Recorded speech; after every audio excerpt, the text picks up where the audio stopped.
Bendito sea el nombre de Cristo, hermanos. Placer estar nuevamente con ustedes. Les traigo un poco acerca de la palabra de Dios. El tema de hoy tiene como título, hermanos, ¿cómo recobrar lo que el enemigo te robó?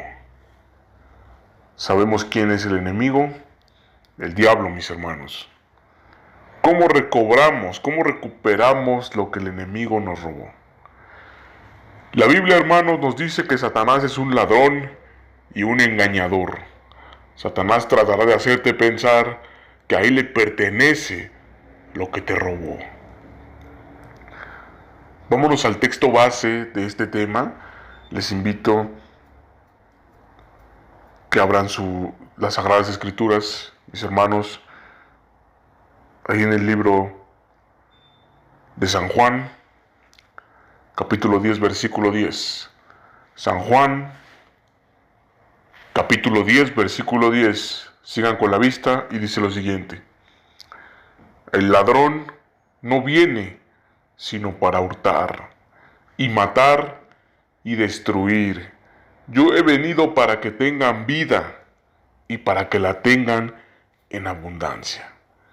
Amén, gloria a Dios. Bendito sea el nombre de Cristo. ¿Cuántos de nosotros, hermanos, podemos darnos cuenta de cosas que nos ha robado el enemigo?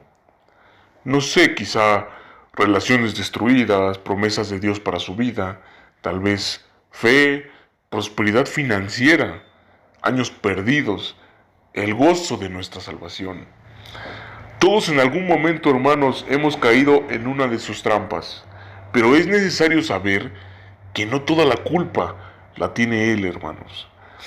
La mayor culpa la tenemos nosotros, pero aún así les tengo noticias, hermanos.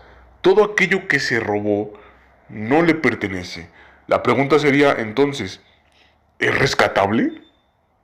Pregúntense, ¿lo podemos recuperar? ¿Es rescatable?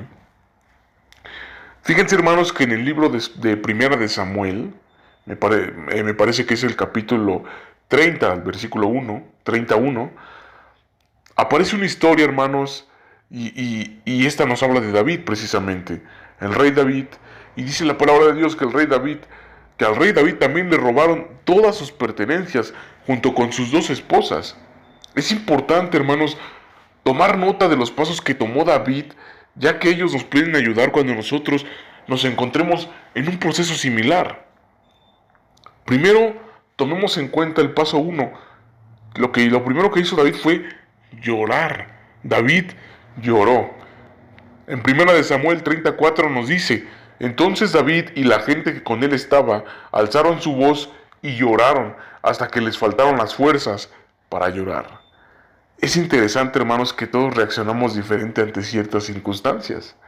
Hay ocasiones donde sabemos que lo perdimos todo, pero nos hacemos los fuertes y mantenemos el dolor dentro de nosotros. Van a haber situaciones, hermanos, como cristianos, donde se van a dar cuenta que es necesario llorar delante del Señor. En el mundo se nos ha enseñado, hermanos, que llorar no es de hombres y es un error total. Están equivocados aquellas mentes que piensan así. Recuerden lo que dice en San Mateo, en aquellas famosas bienaventuranzas, San Mateo 5:4, donde nos dice, bienaventurados los que lloran, pues ellos serán consolados. Amén, gloria a Dios. Bendito sea su nombre. No te quedes, hermano, amado hermano, no te quedes con el dolor por dentro.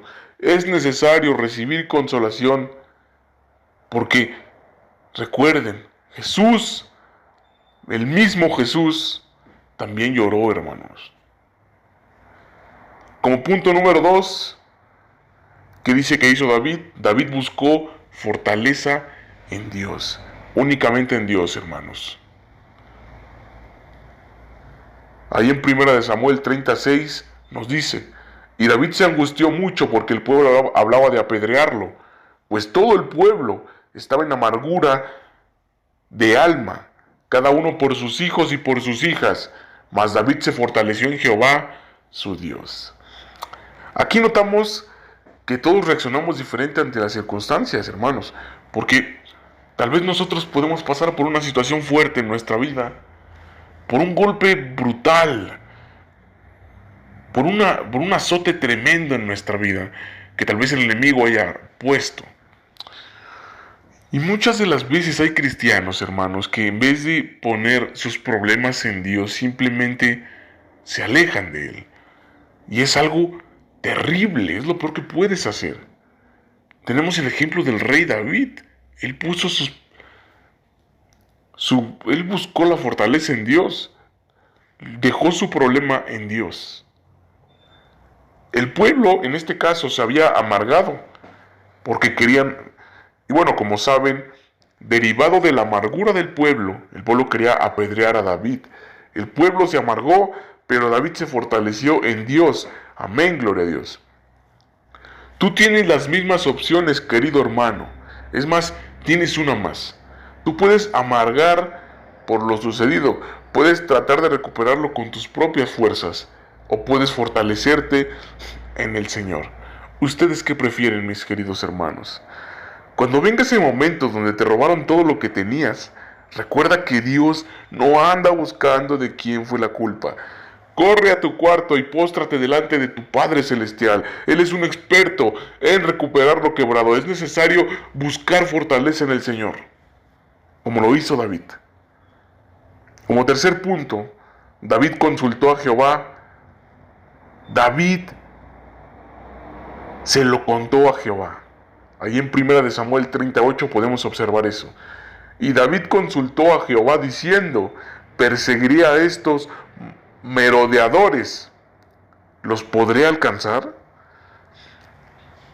Dense cuenta de un dato importante que David consultó. David lo habló con Jehová.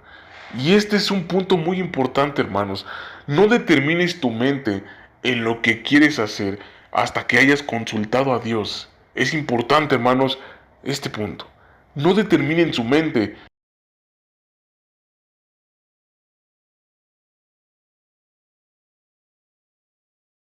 en lo que quieran hacer hasta que hayan consultado a Dios. En la Biblia aparecen pasajes, hermanos, donde Dios le habló a líderes, a pueblos y personas que no pelearan la batalla ya más. Dios les indicaba lo que tenían que hacer. Dios te dice si debes parar, si debes seguir caminando y qué es lo que debes hacer. Por eso la importancia de que tú le consultes a Dios todo lo que te sucede. Ahí en Segunda de Crónicas, hermanos, 11, del 1 al 4. Fíjense, no lo busquen si quieren, pero eso lo pueden ver después. Lo pueden escudriñar. Pero ahí dice la palabra, ahí aparece una historia que les va a ayudar a entender, hermanos, la importancia del por qué es bueno consultar a Dios. No se las voy a contar para que ustedes la investiguen, mis amados hermanos, pero es importante comunicarte con Dios y consultarle tus problemas. Otro punto importante aquí es que David hizo preguntas específicas. Es necesario que hagas preguntas específicas, hermanos. El punto número 4, David esperó en la respuesta de Dios. Porque sabemos, hermanos, que Dios responde a nuestras preguntas. Primera de Samuel 38 dice lo siguiente, hermanos. Me parece que es 38 o un poquito adelante del texto anterior, y dice: y él le dijo: síguelos, porque ciertamente los alcanzarás y de cierto librarás a los cautivos. Otro de los errores que frecuentemente se comete, hermano, es que pensamos que como ya oramos, ya podemos comenzar a actuar. Cuando el orar solo es la primera parte, hermanos. Tienes que saber que no todo te conviene. Dios mira mucho más allá de lo que nosotros alcanzamos a ver.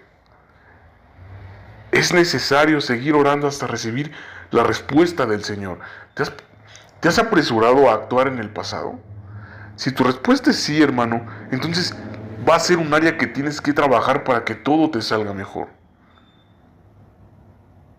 Recuerden, hermanos,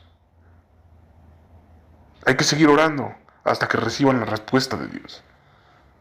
Como paso número 5, David recuperó todo. Pero ustedes, ¿por qué creen que recuperó todo? Allí en 1 Samuel 30:19 dice: y no les faltó cosa alguna, chica ni grande, así de hijos como de hijas, del robo y de todas las cosas que les habían tomado. Todo lo recuperó David. Alabado sea el Señor. Una vez Dios te da la vía para perseguir lo que te han robado. Es importante recuperar todo. Recuerden, hermanos, que nada le pertenece al ladrón, nada es del enemigo. Y para concluir, hermanos, para no hacérselas larga, hay situaciones en la vida que las hemos logrado, hermanos, sobrevivir, que las hemos logrado rescatar, pero muchas de esas veces no nos hemos dado cuenta que nos han robado. ¿Recuerdan esa historia allá en San Lucas 13, del 10 al 16? Lucas 13, del 10 al 16, donde aparece la historia de una mujer jorobada que llega a la sinagoga. Fíjense, esa mujer me impacta, hermanos, porque había estado en esa condición por 18 años. Ella se había acostumbrado a vivir de esa manera. Es más, probablemente ya ni le molestaba. Pero ese día, hermanos, fue algo diferente a los otros. Ese día había llegado uno que podía restaurarla por completo. Nuestro Señor Jesucristo. Jesús le dice al líder de la sinagoga: Satanás la había atado por 18 años. ¿Puedes darte cuenta que Satanás le había robado 18 años de su vida? La pregunta aquí es: ¿qué te ha robado a ti, hermano? Hoy puedes llamar allí donde estás, desde ahí donde estás, hermanos, desde ahí donde te encuentras, aquel que llegó a esa sinagoga. Su nombre es Jesús. Busquen a Jesús, hermanos. Si están pasando por un padecimiento, por un robo del enemigo, busquen a Jesús. Porque recuerden una cosa, hermanos. Dice la palabra